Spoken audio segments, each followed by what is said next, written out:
Hi hello അസ്സലാമു അലൈക്കും. Miss ബ്ലോഗിലേക്ക് എല്ലാവർക്കും സ്വാഗതം. ഞങ്ങളുടെ പുതിയ ചാനലാണ്, എല്ലാവരും സപ്പോർട്ട് ചെയ്യണേ. പെട്ടെന്ന് മന്തി ഉണ്ടാക്കാൻ എന്ന് കാണിച്ചു തരാം. അപ്പം വീഡിയോയിലേക്ക് പോയാലോ. അപ്പോൾ നമുക്ക് 2 ഗ്ലാസ് അരി വെള്ളത്തിലിടാം കേട്ടോ. അരി കുതിർന്ന് വരുമ്പോൾ തന്നെ നമുക്ക് ചിക്കനൊക്കെയുള്ള മസാല കൂട്ടി വെക്കാം. ഇനി ഒരു മിക്സിൻ്റെ ജാറെടുത്തിട്ട് മല്ലിച്ചപ്പും പുതിനയും ഇഞ്ചിയും വെളുത്തുള്ളിയും ചെറിയ ജീരകവും കുരുമുളകും ഇട്ട് നമുക്ക് നല്ലോണം പേസ്റ്റാക്കി ചിക്കനിലേക്ക് ഇട്ട് കൊടുക്കാം. ഇത് നമ്മൾ പെട്ടെന്ന് ഉണ്ടാക്കിയതാണ് കേട്ടോ. നോമ്പ് തുറക്കാൻ വേണ്ടി റെസ്റ്റ് ചെയ്യാനൊന്നും വെച്ചിട്ടില്ല. കുറേ നേരം റെസ്റ്റ് ചെയ്യാൻ വെക്കണമല്ലോ കോഴി, അങ്ങനെ വെച്ചിട്ട് എന്നാലും നല്ല ടേസ്റ്റാണ് കേട്ടോ. പിന്നെ എനിക്ക് 2 മാഗി ക്യൂബും പിന്നെ കുറച്ച് കളറിട്ട് നല്ലോണം മിക്സ് ചെയ്യണം കേട്ടോ. ഞങ്ങളെ വീഡിയോ ഇഷ്ടപ്പെട്ട മാക്സിമം നിങ്ങൾ ഷെയർ ചെയ്യണേ, സപ്പോർട്ട് ചെയ്യണേ. ഇനി നമുക്ക് ചിക്കനിലേക്ക് സൺഫ്ലവർ ഒഴിച്ച് കൊടുക്കാം. എന്നിട്ട് നമുക്ക് ഗ്യാസുമ്മേക്ക് വെക്കാം. ഇത് ഞാൻ ഗ്യാസുമ്മ വെച്ചിട്ടോ. അത് ഇങ്ങനെ വേവിച്ചാൽ പൊരിഞ്ഞ മരിക്കാവണം. ഇനി ചിക്കനെ വേകട്ടെ കേട്ടോ. ഇനി നമുക്ക് അരി ഒഴിച്ചെടുക്കാം കേട്ടോ.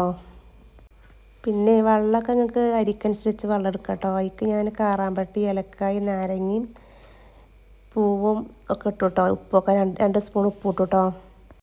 ഇനി നമുക്ക് അരി ഇട്ട് കൊടുക്കുക. പിന്നെ നമ്മൾ ആ ഓല ഇട്ട് കൊടുത്തിട്ട് കേട്ടോ. ഇനി അരി വെന്ത് വരട്ടെ കേട്ടോ. നമ്മൾ ചിക്കനൊക്കെ ഏകദേശം എന്ത് വന്ന് എണ്ണ ഇങ്ങനെ തെളിഞ്ഞ് വന്നിട്ടുണ്ട് കേട്ടോ. ഇനി ഇതിൽ തന്നെ നല്ലോണം പൊരിഞ്ഞ് വരട്ടെ കേട്ടോ. അരി വെന്തിട്ടുണ്ട് കേട്ടോ. നമുക്ക് ഇനി ദമ്മിട്ടാലോ. ചിക്കൻ പൊരിച്ച് വെച്ച എണ്ണ ഉണ്ടല്ലോ, അതന്നെ ഇതിലേക്ക് ഉപയോഗിക്കണം കേട്ടോ. പിന്നെ കുറച്ച് ചിക്കൻ ഇട്ട് പിന്നെ കുറച്ച് റൈസ് ഇട്ട് ലെയറാക്കാം. ലാസ്റ്റ് ചോറൊക്കെ റെഡിയായിട്ട് ചിക്കൻ്റെ എണ്ണയും മസാലയും റൈസിൻ്റെ മുകളിലേക്ക് ഒഴിച്ച് കൊടുക്കാം. ഇനി 3 പച്ചമുളകും ഇട്ട് തീക്കണലിട്ട് എണ്ണ പറന്ന് അടച്ച് വെക്കാം. ഗ്യാസ് ഓണാക്കിയ ശേഷം 2 മിനിറ്റ്, ഓഫാക്കിയ ശേഷം 5 മിനിറ്റും ദമ്മിടാം.